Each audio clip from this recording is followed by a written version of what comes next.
Okay, here we have two tension cables. We don't know what those tensions are, and they each make with the horizontal 40 degrees inside, and they're holding a 100 kilogram weight. 100 kilogram weight that way. So ultimately we've got three vectors happening here. We want to know what is the tension in each of the cables. So if I call that T1 and this T2. Okay, so vector. So I'm going to call this vector A, vector B, and vector C. So vector A, split it up into its components.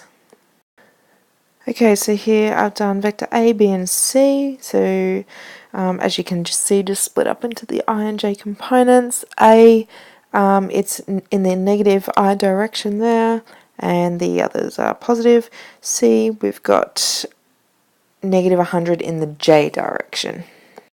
Okay, so they're holding the sign up. So that means that vector A plus vector B plus vector C must equal 0.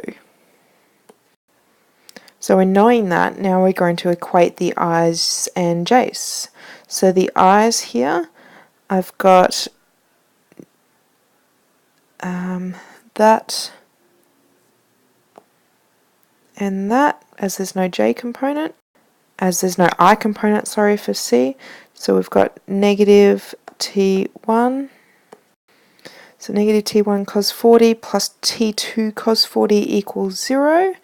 And we can pull out a common factor, say, of cos 40. So cos 40. So here I've just pulled out cos 40. So I've got T2 minus T1. I've just rearranged them. Equals 0. Divide over by cos 40. And then we can rearrange and say that T1 equals T2. In knowing that now, I can equate my J components. So I've got my J components here, here, and here, and they all add up and should equal 0. And I'm going to substitute in for T2 and call that T1, because T2 equals T1. Okay, so we've got T1 sine 40. We've got T1 sine 40, and that's from here, plus T1 sine 40, which is from here, and remember that T1 equals T2, and then minus 100 from here, and that's equal to 0, because they're at equilibrium, they're not it's stationary. Okay, so T1 sine 40 plus T1 sine 40 is 2 lots of T1 sine 40s. And I can move that 100 over the other side so it becomes positive. Divide by 2, so T1 sine 40 equals 50, because 100 divided by 2 is 50. And then T1 equals 50 divided by sine 40. And you get 77.8 kilos.